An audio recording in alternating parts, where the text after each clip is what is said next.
Buongiorno a tutti. Oggi è appena terminato l'incontro del gruppo MED5 che si è svolto a Venezia e che è parte di un processo di confronto e di coordinamento che da tempo abbiamo sviluppato come paesi mediterranei dell'Unione Europea più esposti ai flussi migratori.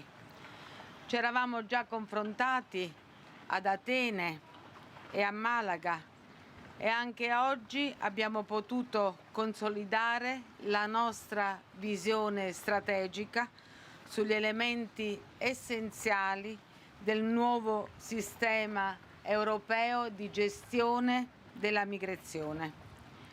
I punti fondamentali sono equilibrio tra responsabilità e solidarietà, relocation come strumento essenziale di solidarietà. L'incontro di oggi ha visto la partecipazione ai nostri lavori della Presidenza francese e della prossima Presidenza ceca. Ringrazio il Ministro dell'Interno che è qui con noi in presenza, mentre il Ministro Darmanin era collegato da remoto. In questo formato abbiamo potuto confermare alle due Presidenze il nostro supporto ad un approccio graduale, step by step, sul negoziato per il patto europeo su migrazione e asilo.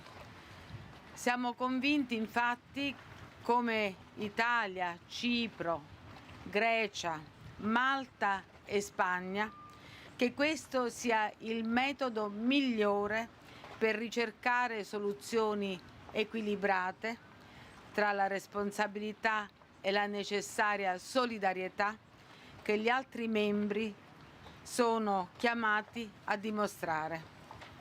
La crisi ucraina ha del resto evidenziato la capacità dell'Europa di essere compatta e di esprimere solidarietà alle persone in fuga dal conflitto e agli Stati membri in prima linea nell'accoglienza.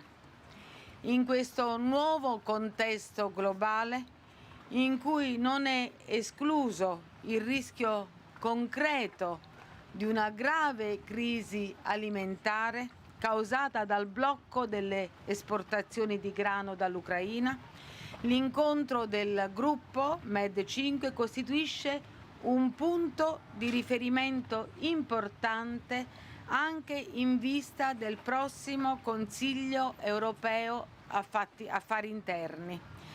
Questa solidarietà, come abbiamo ribadito oggi, deve essere fondato anche su un adeguato meccanismo di redistribuzione di migranti che dovrà riguardare un numero sufficientemente ampio di paesi, di Stati membri, per essere realmente efficace.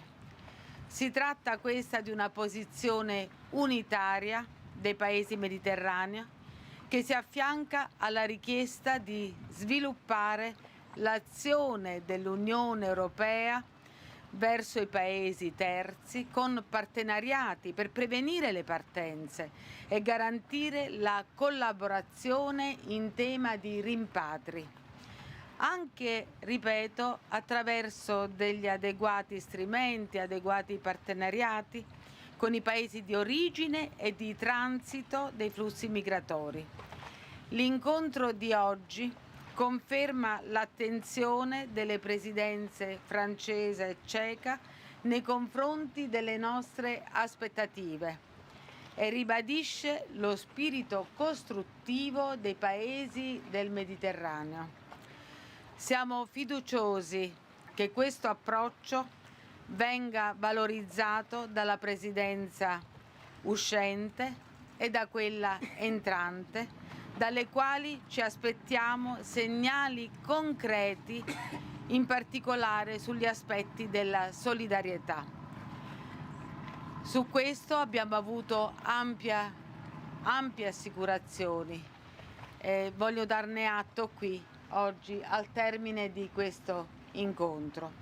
Ringrazio ancora una volta tutti i colleghi del gruppo MED5, il ministro dell'Interno francese e ceca, abbiamo detto che hanno partecipato, e ringrazio tutti davvero per la partecipazione e soprattutto per l'impegno manifestato.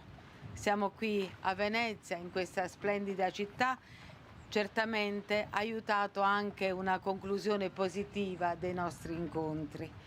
Il nostro è stato un approccio propositivo perché c'è la volontà di ricerca di un punto di equilibrio necessario in tema di immigrazione e asilo, che deve essere condivisa da parte di tutti gli Stati membri dell'Unione Europea. Il nostro auspicio è questo. Ripeto, chiudiamo oggi con soddisfazione un incontro che poteva anche non essere facile, però ancora una volta abbiamo dato il segnale di grande unità, di grande condivisione di obiettivi, e il nostro obiettivo è quello che l'immigrazione è un problema strutturale e come tale va condiviso e come tale va gestito con regole che vedano tutti e 27 paesi sulla stessa linea. Grazie ancora. Do la parola. Dear fellow ministers, allow me first of all to thank Luciana and the Italian government for the warm hospitality here in Venice and this excellent organization which gave us the opportunity to exchange views and ideas regarding a very critical issue such as migration. For the last 5 years, the MED5 countries, which are the frontline member states, facing numerous issues from illegal migration, and we work together and we join forces. We have taken initiatives, as in the case of EASO, in order to reach a common European policy in asylum and migration. All our efforts are based on the necessity of solidarity. Solidarity is not a slogan, nor can be void of a substance. It's a must, and if we really want to have a feasible, robust, common European policy which will face effectively and all the problems Europe has been facing, we have to work hard. This is why solidarity, in our mind, cannot be voluntary. We fully support the initiative of the French presidency as a solid basis of negotiation for a step-by-step procedure in an effort to overcome several obstacles and proceed with the pact. We thank Gerard's initiative and commitment, as well as the incoming Czech presidencies who ensure to continue on the same track. My country, dear fellows, ministers and friends, Cyprus, is the member state which for the 5th consecutive year receives the highest number of illegal migrants. Nowadays, illegal migration has reached the 5% of the population. Only for the very first 5 months of this year, 10,000 of illegal migrants have applied for asylum in Cyprus. Dear friends, we cannot handle this situation by ourselves. No country can. We need Europe's decisive support. We need solidarity. We must relocate immediately people from the island if we do not want to see a dramatic demographic change happening in our country in the very near future. We want the Commission something so simple, to agree bilaterally with a number of third countries for returns.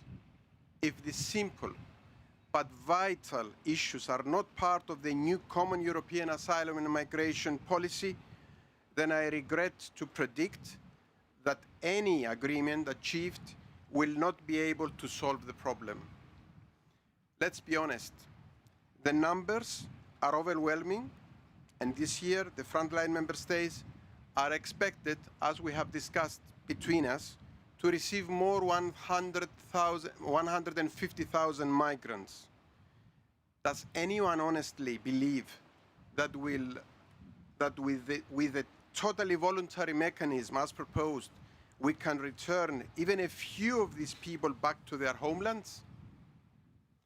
Dear ministers, dear friends, Cyprus will continue to engage in constructive discussions with a view to create a new, fair and robust asylum and migration system based on fair responsibility sharing, because this is the only way to manage effectively migratory pressure.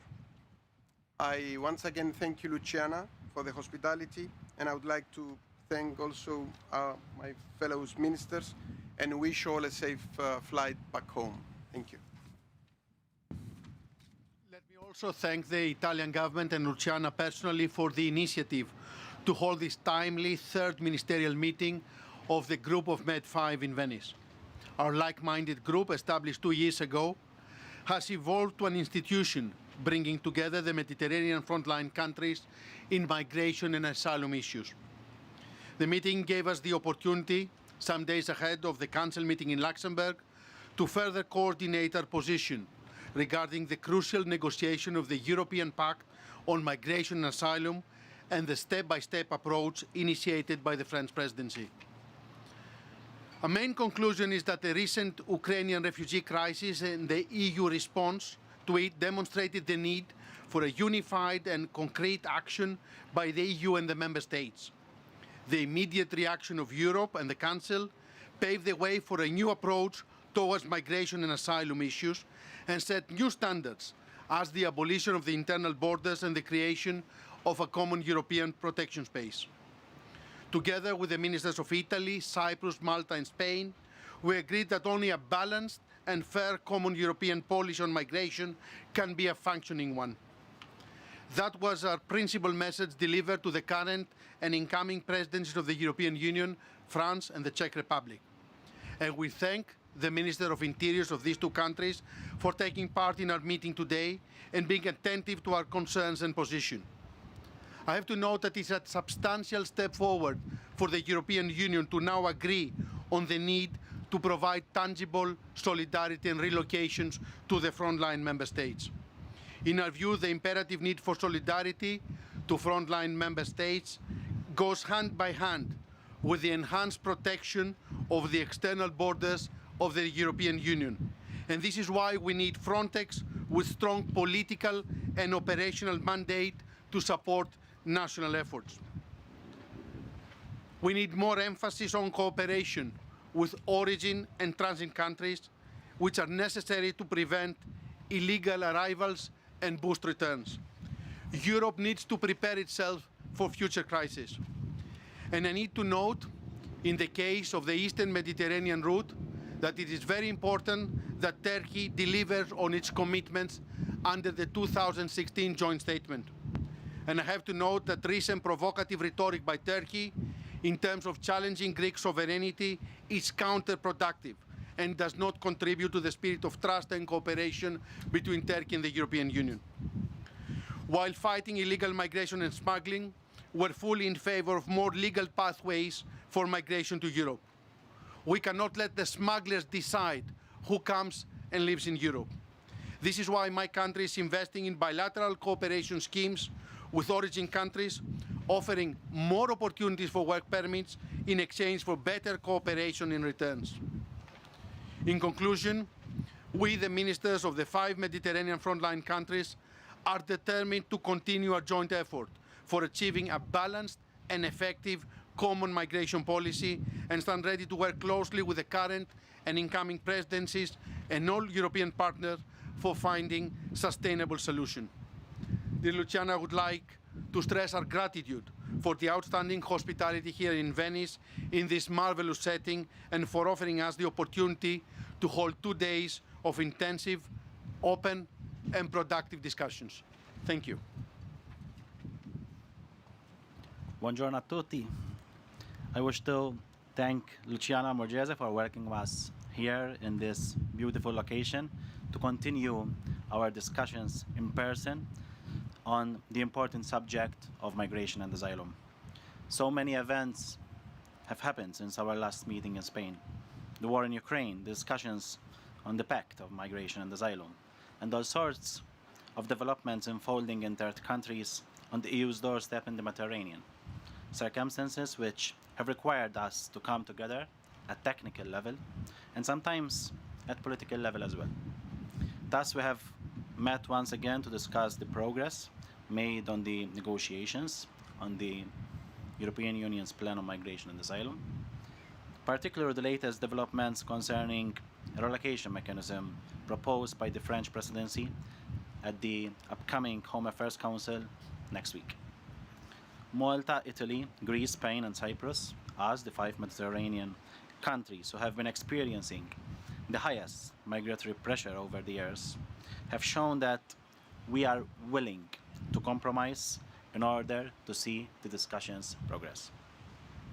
The sense of compromise that we have shown in the past months have paved the way for the successful establishment of the European Union Asylum Agency, a decision which have proved to be fundamental during these challenging times. Presently, an agreement on an effective solidarity mechanism based on relocation would give us the opportunity to move forward on other important components of the pact, including Eurodac and screening obligations. We have always been consistent in our messages. We never shied away from our duties. However, no additional responsibilities will be accepted without tangible progress on solidarity. The French presidency has embraced this important principle, which is reflected in its step-by-step approach, reflecting a balance between responsibilities and effective solidarity. We hope the same level of understanding would prevail during the Czech presidency, which will take over the negotiations from next month onwards.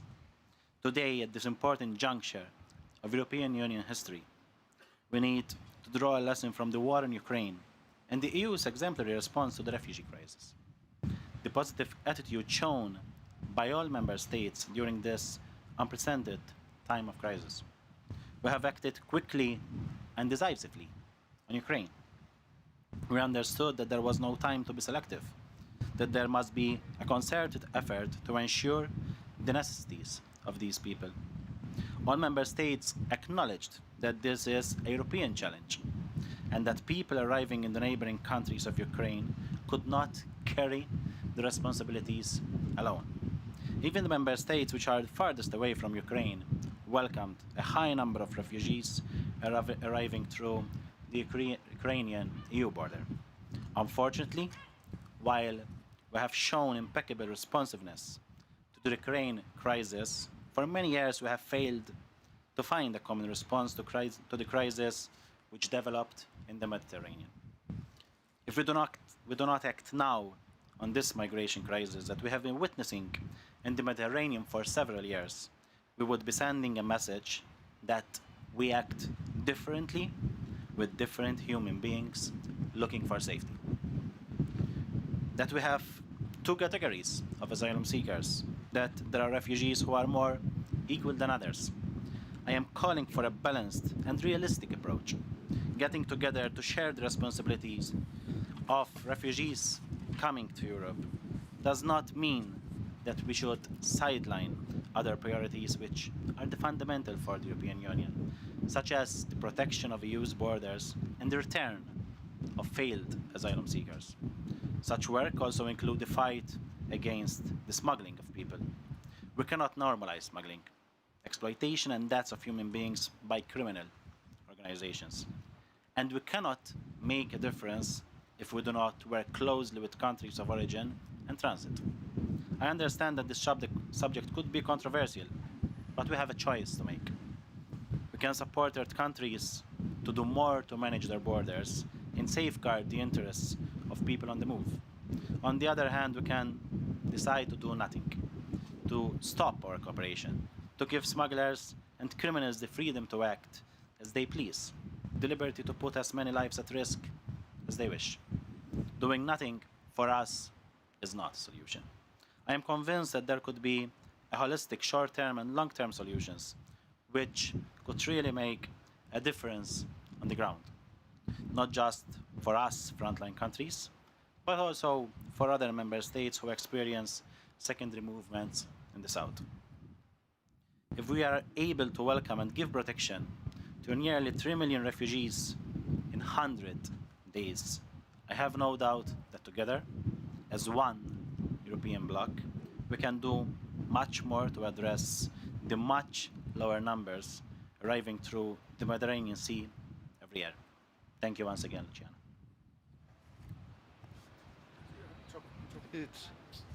Ok, buongiorno. Prima di tutto voglio ringraziarti, cara Luciana, per questo magnifico incontro e per averci accolto così bene nella meravigliosa Venezia, che tutto il mondo ammira. All is said, so I am going to be brief. We agree about migration and asylum pact approach. We agree about the need of the correct balance between shared responsibility and solidarity.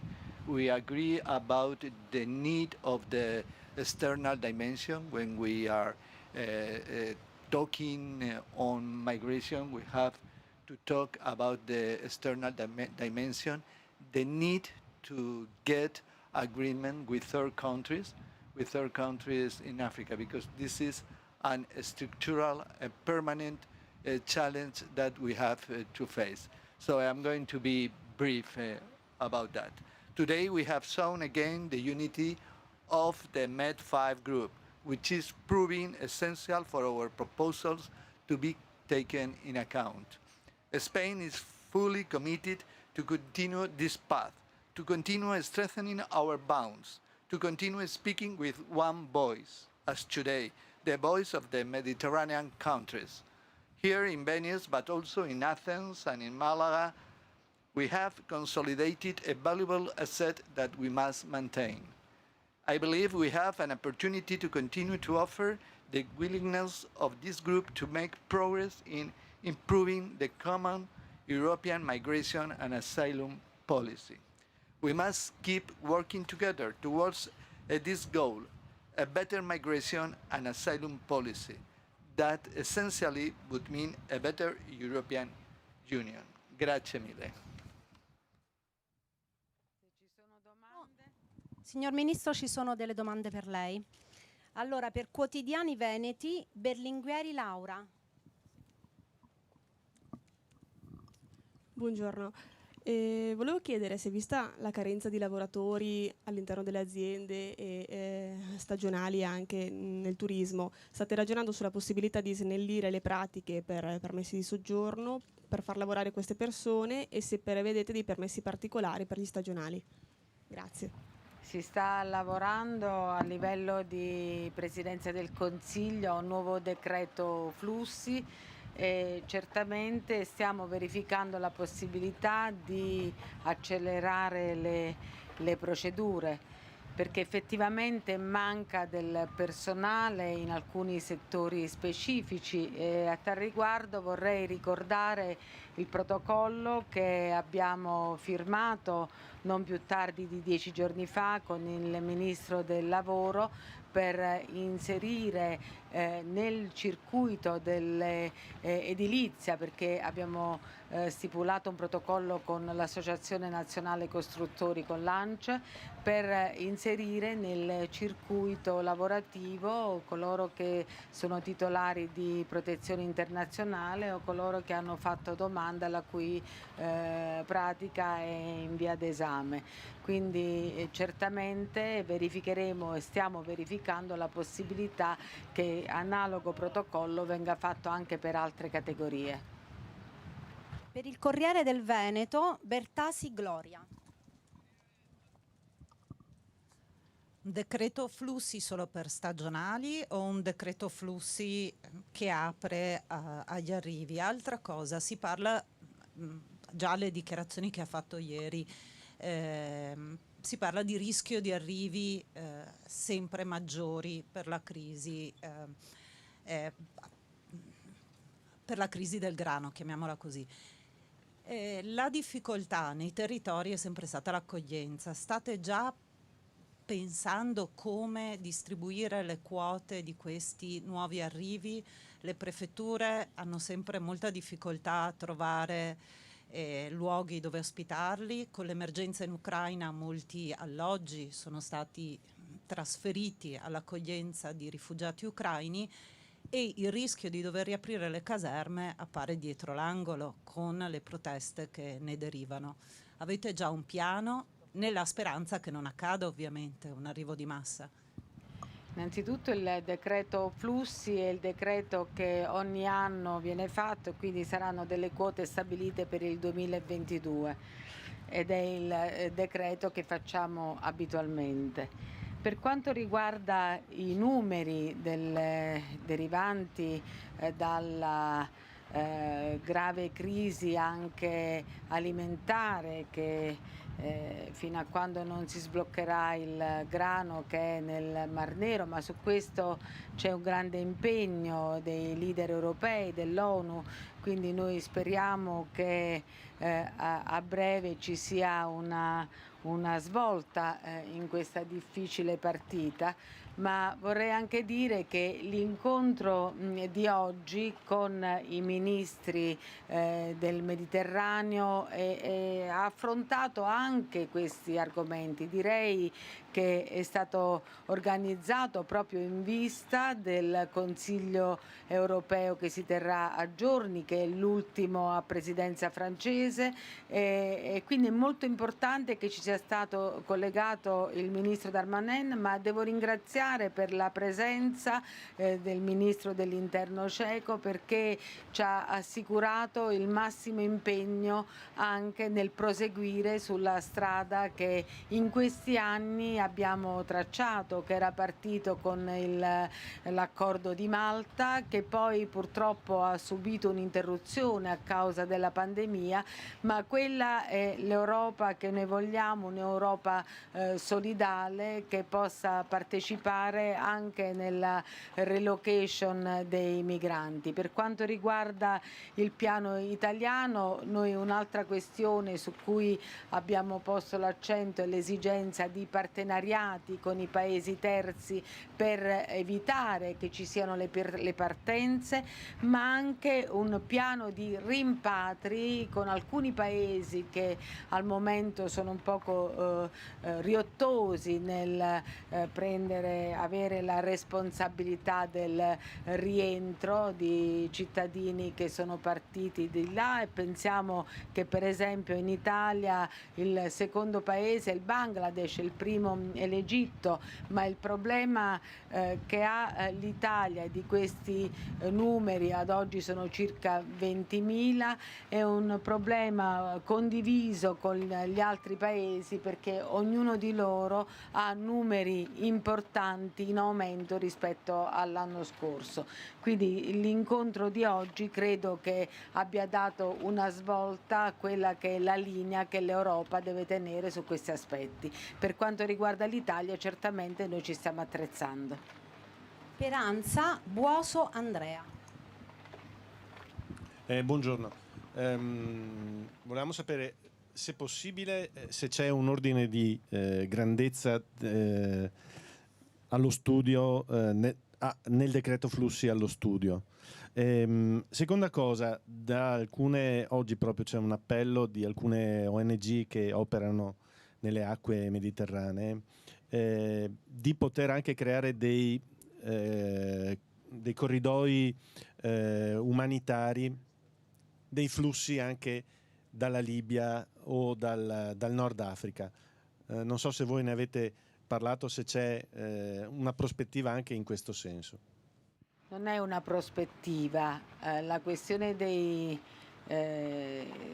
quello che sono i contratti che noi facciamo con varie associazioni, per esempio Sant'Egidio, la Chiesa Valdese, corridoi umanitari, ne abbiamo fatti tanti, stiamo proseguendo anche dalla Libia, per cui per noi è un dato di fatto già reale, perché sono attività che stiamo ponendo in essere da più tempo. E per quanto riguarda il decreto flussi, i numeri, il decreto flussi è messo in campo dalla Presidenza del Consiglio. Se noi consideriamo che l'anno scorso erano circa 70.000, quest'anno è possibile che siano dei numeri più elevati. Per il Gazzettino, Pederiva. Grazie. Buongiorno, volevo chiedere due cose veloci. La prima è un chiarimento sul decreto flussi, però lo scorso, quello per cui c'è stato il click day il 1° febbraio, nel senso che le principali organizzazioni agricole italiane, da Coldiretti a Confagricoltura, lamentano ancora pesanti ritardi nell'arrivo dei lavoratori all'interno delle aziende a causa di lungaggini nelle procedure burocratiche. Il secondo tema invece è stato citato prima dal ministro Greco quando ha evocato la rotta balcanica, dicendosi preoccupato per un aumento di quei flussi nel prossimo futuro. Volevo chiedere anche a lei, ministro Lamorgese, se condivide questo timore. Glielo domando da una terra come questa, il nord-est, che è evidentemente esposto anche a quella rotta. Grazie. Certo, per quanto riguarda i problemi che ci sono stati sulla piattaforma informatica, diciamo che il click day si è concluso a marzo, quindi alla fine sono 2 mesi. C'è stata una nuova piattaforma che ha avuto bisogno un poco di un collaudo che inizialmente era andato bene ma poi ha dimostrato delle lacune, ma dalla prossima settimana dovrebbe essere tutto risolto al 100%. Certo, la rotta balcanica è stata sempre una rotta attenzionata anche dall'Italia, tant'è che abbiamo accordi, perché abbiamo la rotta balcanica sia via terra, via mare, e quindi teniamo conto che molti anche dall'Afghanistan stanno arrivando, e quindi c'è la massima attenzione e accordi con i paesi di provenienza. Quindi è una preoccupazione che abbiamo tutti ben chiara, ma su cui stiamo cercando di lavorare con i vari paesi per cercare di limitare gli arrivi, e soprattutto considerando che tante volte transitano da paesi che sono paesi sicuri, paesi dell'Unione Europea, quindi stiamo avendo rapporti con quei paesi per cercare di gestire insieme una situazione che, devo dire, negli anni passati non ha dato gravissimi problemi, perché i numeri maggiori sono sempre arrivati dal Mediterraneo centrale, ma certamente c'è grande attenzione. Non ci sono altre domande, signor Ministro, grazie. A tutti. If I can also make a comment on this question, Luciana, on the Balkan route. It's an excellent question. It is a good example of the ability of Europe to enter agreements with countries of transit. In 2016, the European Union had a very successful joint statement with Turkey. Turkey, as you know, is a safe country. It's not a country at war. It's not a country from where people have humanitarian grounds to need to move out from. And it is important that the European Union achieves a better cooperation of Turkey in not allowing illegal departure from Turkey to the Balkan route. Grazie a tutti.